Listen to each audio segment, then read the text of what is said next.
A child being kidnapped is one of a parent's worst nightmares. Possibly even more heart-wrenching are cases wherein a completely defenseless infant is abducted.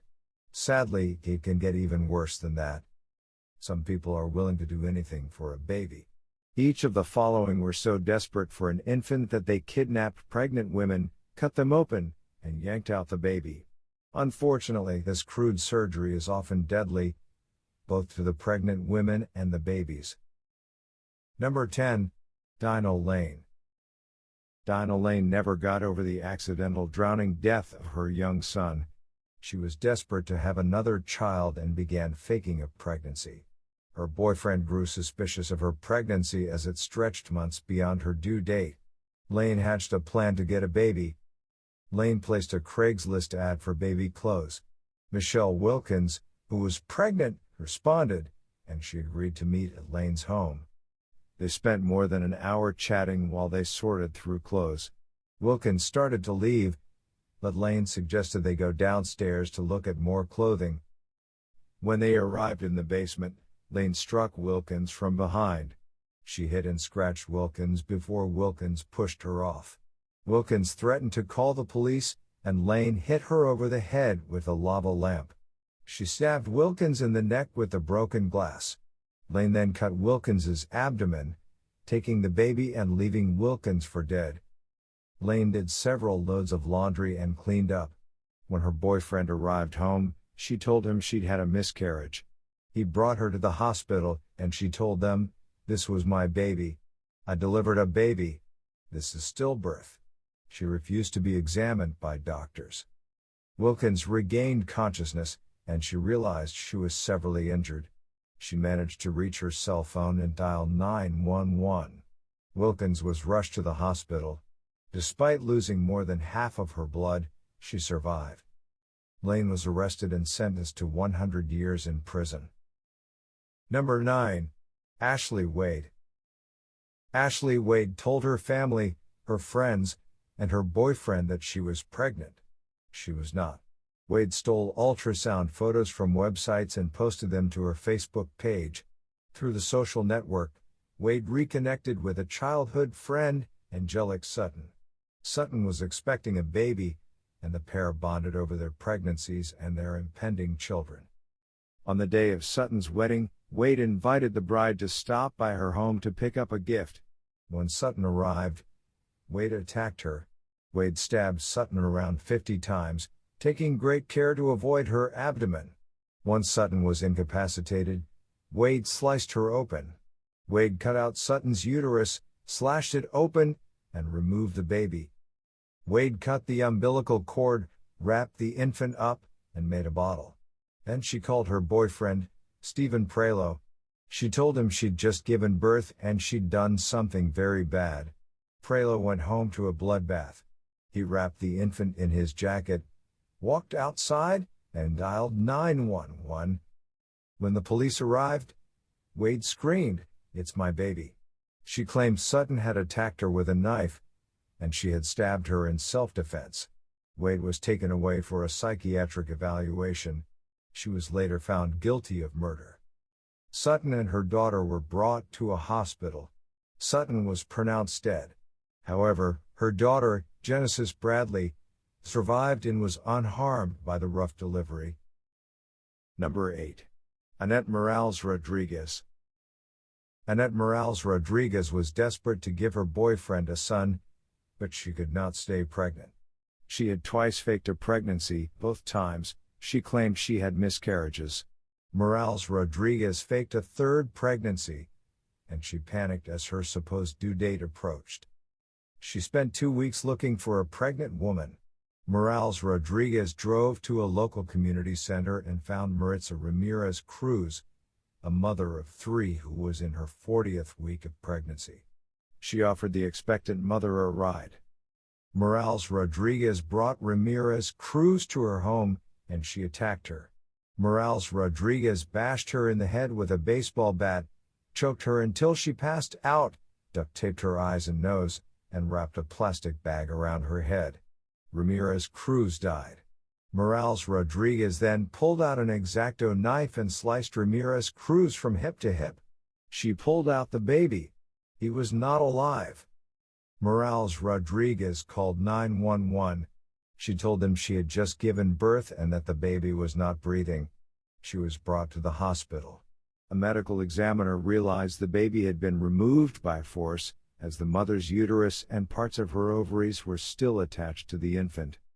Police went to speak with Morales-Rodriguez, and they brought her to the hospital. She went into a bathroom and scratched the inside of her vaginal wall until she bled. She told doctors she was still bleeding from the birth. However, the examination proved she had not had a baby. Police found Ramirez Cruz's body in Morales-Rodriguez's basement. Morales-Rodriguez was arrested and sentenced to life in prison with no chance of parole. Number 7. Pamela Causey-Fregia. Pamela Causey-Fregia was desperate to stop her husband from leaving. She claimed she was pregnant, and she showed him a fake pregnancy test. He didn't believe her and moved to another state. Causey-Fregia continued with her lie, sending him fake sonogram photos. Months passed, and Causey-Fregia realized she needed a child. She traveled to a hospital with her daughter and tried to find an infant. Instead, she found Victoria Perez, who was 8 months pregnant. Causey-Fregia lured Perez to her home with the promise of free baby clothes. When the pair arrived, Causey-Fregia killed Perez by blunt force. She failed to get the baby, however. Causey-Fregia took Perez's body down the road to a wooded, family-owned property. She spent several days burning the body, and then she buried the remains. 4 years later, Causey-Fregia's own children turned her into the police. Police sent cadaver dogs around the property, and they discovered Perez's remains. Causey-Fregia was charged with first-degree murder and first-degree feticide. Number 6. Kathy Coy. Kathy Coy was obsessed with pregnancy. She had faked many pregnancies, and she had stalked pregnant women for years. Coy asked her 13-year-old daughter to help her kidnap a baby. The girl refused. Coy then asked her 14-year-old son if he would help her commit a murder. He too refused to help his mother. Coy befriended a pregnant woman named Jamie Stice on Facebook. She asked Stice to shop for baby items with her. When Stice got into Coy's car, Coy used a stun gun on her. Coy drove to a wooded area and cut Stice's wrists and throat. She then disemboweled Stice and yanked the baby boy from her body. Coy drove to a friend's home with the baby in her arms. She claimed she had just given birth, and she asked her friend to take a picture and send it to her estranged husband, who was out of town. Coy and the baby were brought by ambulance to the hospital. Doctors quickly realized Coy could not have given birth to the baby, who was attached to a uterus and ovaries. They called the police.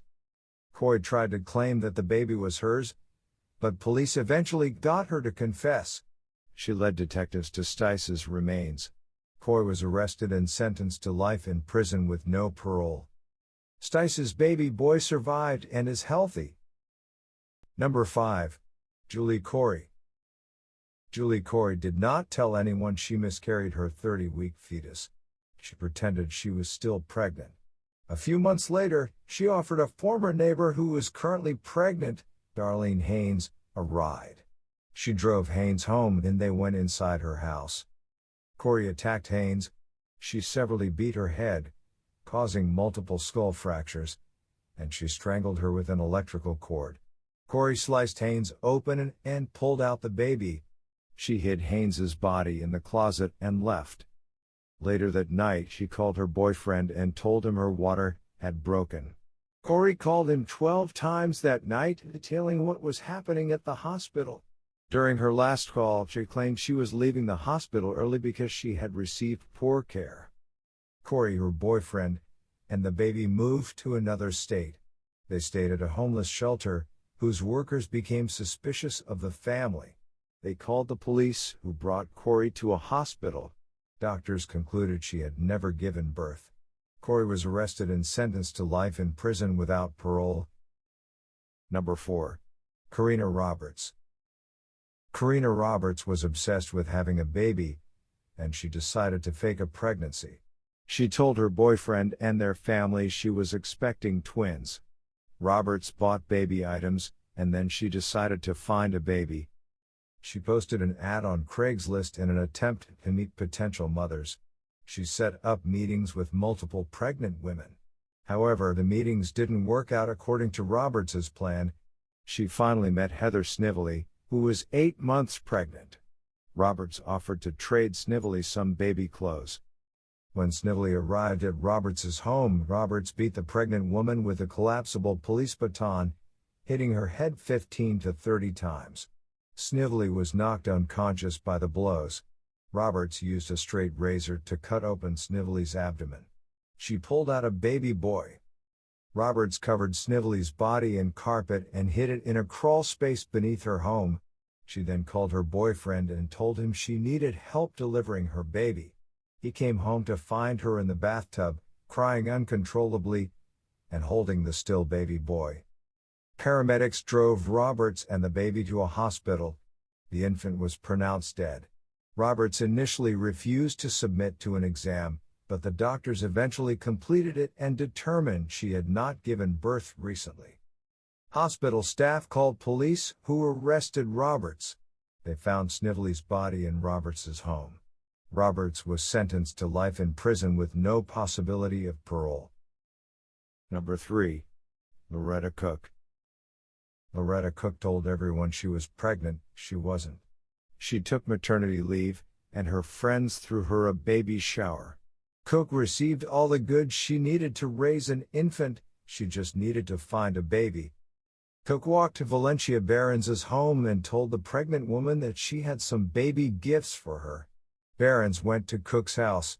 Cooke overpowered Behrens and bound her hands and feet. She sliced the woman's belly open and wrenched out a baby girl. Cooke sat the infant down, and she lied down in another room.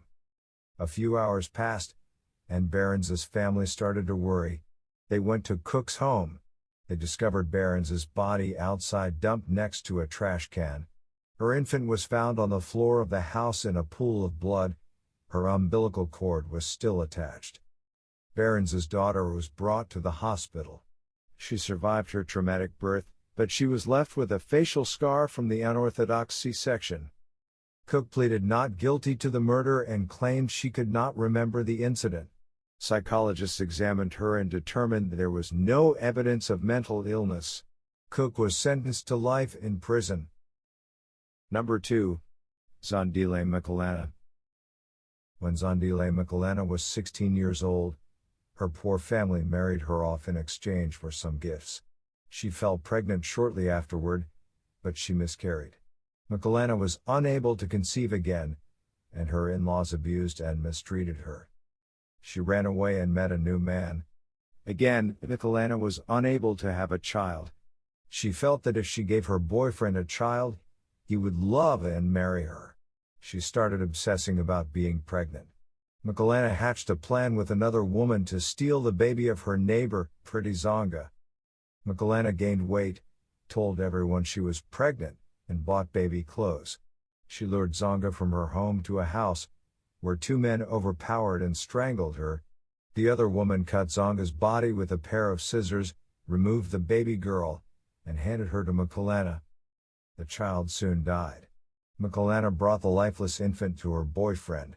He was unaware that she was holding a dead baby and took them to the hospital. Makulana planned to steal a live baby there and exchange it with the dead one. Medical staff realized Makulana was never pregnant, and she was arrested. Makulana was sentenced to 20 years in prison. Number 1.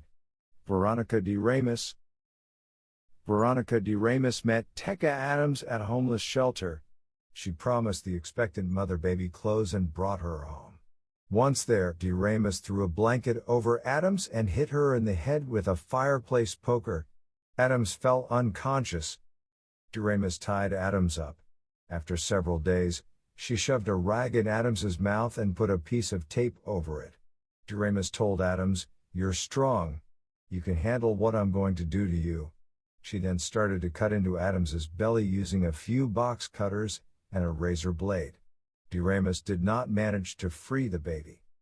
Deramous drank quite a bit and passed out. Adams managed to free herself from her bonds, and she ran outside with her placenta and intestines exposed. Deramous's son woke his mother up and told her that her friend had left. The women struggled in an outside hallway. Neighbors heard the fight and went to investigate. Deramous and her son fled. Adams was brought to the hospital, where she had an emergency C-section. Her daughter, Miracle Sky, was unharmed by Deramous's butchery. Deramous was arrested, and she was sentenced to 25 years in prison.